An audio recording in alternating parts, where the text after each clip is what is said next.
On the edge of a small town lived a boy named Arjun.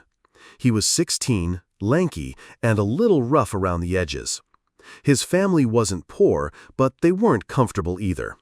His father worked as a mechanic in a run-down garage, and his mother stitched clothes for women in the neighborhood. Arjun wasn't a bad kid, but he always wanted more.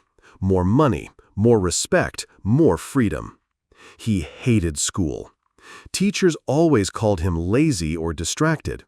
He'd often skip classes and roam around with a group of boys who were known for getting into trouble.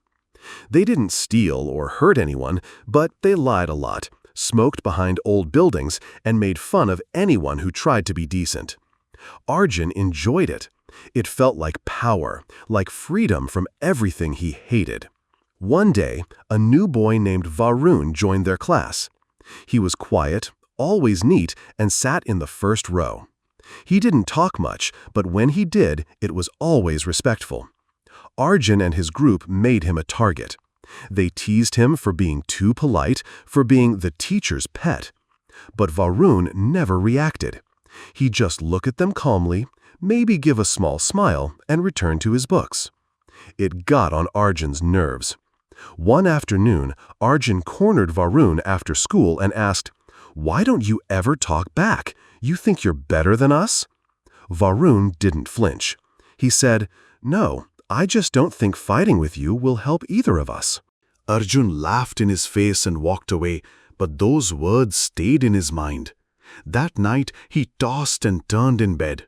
He didn't know why it bothered him, but it did. Weeks passed. Exams came. Varun, of course, topped the class. Arjun failed in 2 subjects. His father didn't say much, just looked disappointed. That stung more than yelling.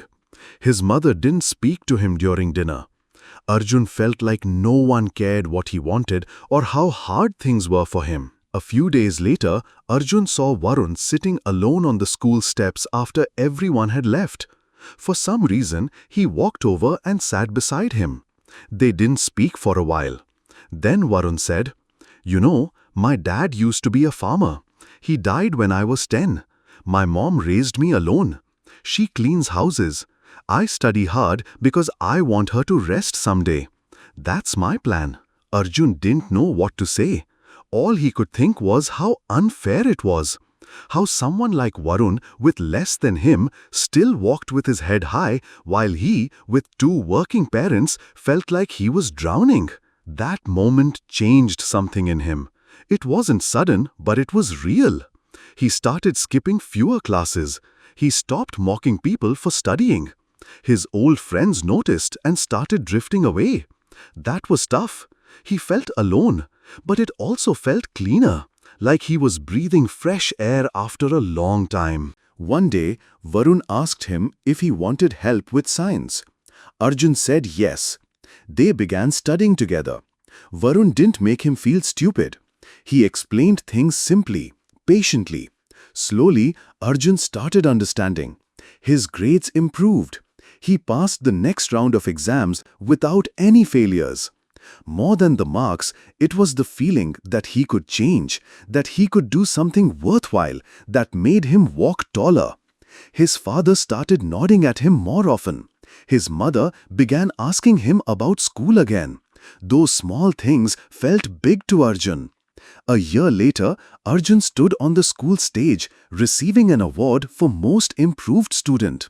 The applause felt strange but good. He looked at Varun in the audience, who clapped with a wide grin. After the ceremony, Arjun walked over to him and said, "Thanks, man. I couldn't have done it without you." Varun replied, "You did it. I just helped you believe you could." Years passed. Arjun went on to study engineering, and Varun became a civil servant. They stayed friends. Every time Arjun faced something difficult, he remembered that quiet afternoon on the school steps and the boy who believed in doing good no matter what.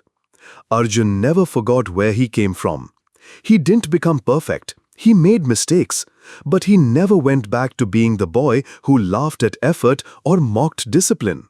He knew now that everyone was fighting their own battles.